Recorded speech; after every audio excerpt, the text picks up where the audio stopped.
Sunday হোক বা ছুটির দিন বাঙালির কাছে সবথেকে প্রিয় হলো মটন মশলা। তাই আমি ঘরে থাকা সামান্য কিছু উপকরণ দিয়ে কেমন করে খুব সহজেই মটন মশলা বানানো যায় আমি তারই রেসিপি শেয়ার করতে চলেছি। আমি কেমনভাবে বানিয়েছি তার জন্য আপনাদের পুরো রেসিপি দেখার জন্য অনুরোধ রইল। বাই দ্য ওয়ে, আমি অনিন্দিতা, আমার চ্যানেল A3IND ব্লগার চ্যানেল মে আপনাদের সবাইকে ওয়েলকাম। এখন আমি একটা প্লেটে নিয়ে নিয়েছি 250 গ্রাম পেঁয়াজ, নিয়ে নিয়েছি 3টে টমেটো, নিয়ে নিয়েছি 1টি ক্যাপসিকাম, নিয়ে নিয়েছি 6 পিস কাঁচা লঙ্কা, নিয়ে নিয়েছি 2 কোয়া রসুন, নিয়ে নিয়েছি সামান্য পরিমাণ আদা। এবার আমি মিক্সিতে কেটে রাখা আদার টুকরোগুলো দিয়ে দেবো আর রসুনের টুকরোগুলোও দিয়ে দেবো। এবার দিয়ে দিলাম সামান্য পরিমাণ জল। এবার আমি এটাকে মিক্সিতে ভালো করে পেস্ট করে নেব। দেখুন, আমি মিক্সিতে পেস্ট করে নিয়েছি। এবার আমি একটা পাত্রে 750 গ্রাম মতো মটন নিয়ে নিয়েছি, ভালো করে ধুয়ে পরিষ্কার করে নিয়েছি। এবার এখানে দিয়ে দিলাম আমি 2 চামচ লবণ। এবার এখানে আমি যোগ করে দিলাম 2 চামচ হলুদ গুঁড়ো।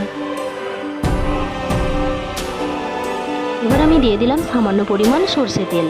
এবার আমি এটাকে ভালো করে মিক্সড করে নেব।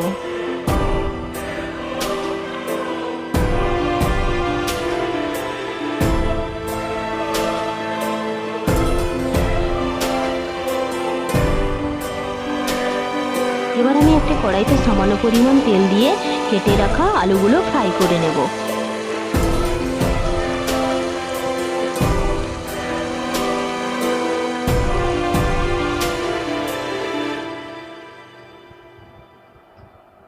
আলুগুলো কিন্তু লো ফ্লেমে ফ্রাই করবেন।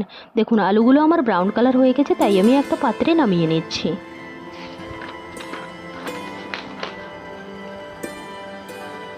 এবার আমি মটনকে প্রেসার কুকারে দিয়ে 2টো সিটি লাগিয়ে নেব।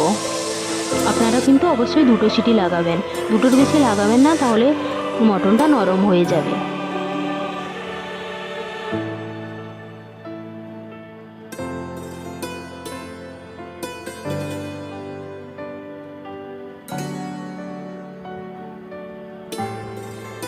দেখুন, আমার মটন সেদ্ধ হয়ে গেছে।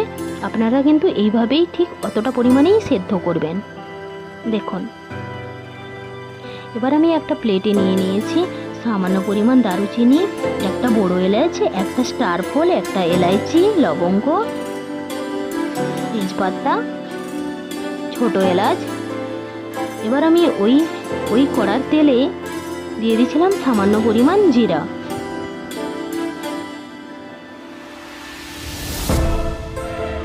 এবার আমি গোটা মশলার ফোড়ন দিয়ে দিলাম।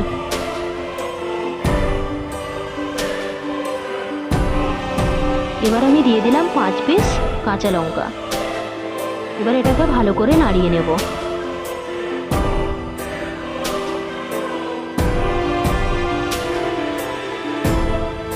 এবার আমি দিয়ে দিলাম কেটে রাখা পেঁয়াজ কুচি।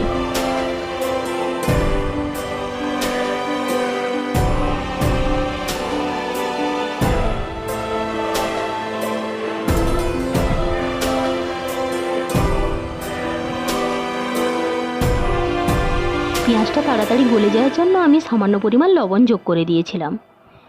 এবার আমি ঢাকা লাগিয়ে দিয়েছিলাম।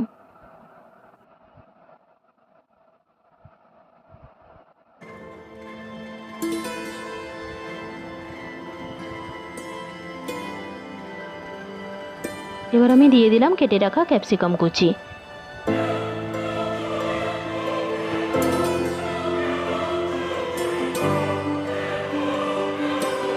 এবার ভালো করে নেড়ে ভালো করে কষিয়ে নিতে হবে। এবার আমি একটা পাত্র নিয়ে নিলাম, সেখানে নিয়ে নিলাম 1 চামচ জিরা গুঁড়ো, 1 চামচ ধনিয়া গুঁড়ো, 1 চামচ গরম মশলা গুঁড়ো, 1 চামচ মটন মশলা গুঁড়ো, আর নিয়ে নিলাম 1 চামচ কাশ্মীরি লঙ্কা গুঁড়ো, 1 চামচ লঙ্কা গুঁড়ো, 1 চামচ হলুদ গুঁড়ো। এবার আমি সামান্য পরিমাণ জল দিয়ে দিলাম। এবার আমি এটাকে ভালো করে মিক্স করে নেব। এবার আমি এটাকে মিক্সড করে 5 থেকে 10 মিনিট মতো রেস্টে রেখে দেব। দেখুন, আমার পেঁয়াজ আর ক্যাপসিকামে ব্রাউন কালার চলে এসেছে, তাই এখানে 3 চামচ আদা ও রসুনের পেস্ট দিয়ে দিলাম।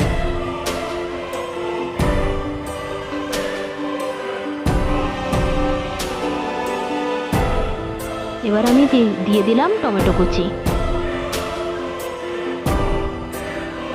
এবার আমি এটাকে ভালো করে নেড়ে নেব।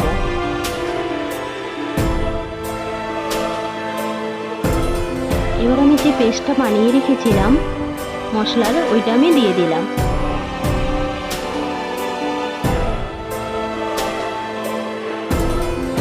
এবার আমি ঢাকা দিয়ে রেখে দেব। 5 মিনিটের মতো রেখে দিয়েছি। দেখুন মশলাগুলো 4 সাইডে তেল ছেড়ে দিয়েছে। এবার আমি সেদ্ধ করে রাখা মটনগুলো দিয়ে দিচ্ছি।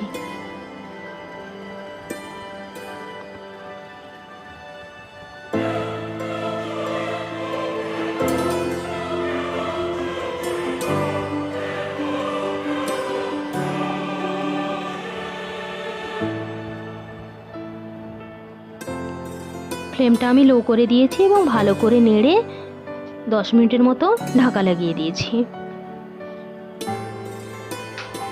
দেখুন মটন খুব সুন্দরভাবে কষানো হয়ে গেছে।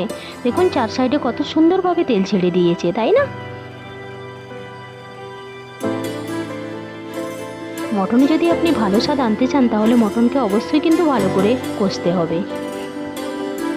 এবার আমি এখানে যোগ করে দিলাম আলু।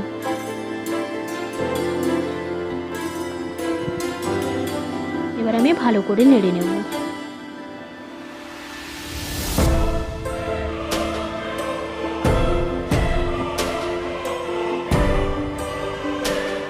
এবার আমি দিয়ে দিলাম সামান্য পরিমাণ ধনেপাতা।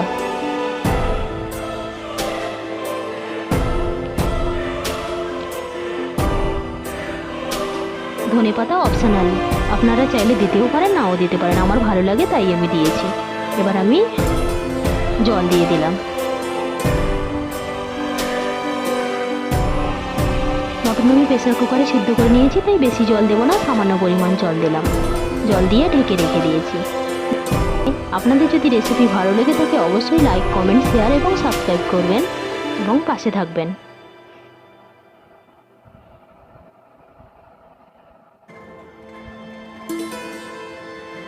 দেখুন আমার মটন তৈরি হয়ে গেছে।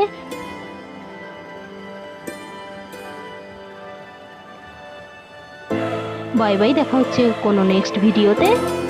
Thanks for watching.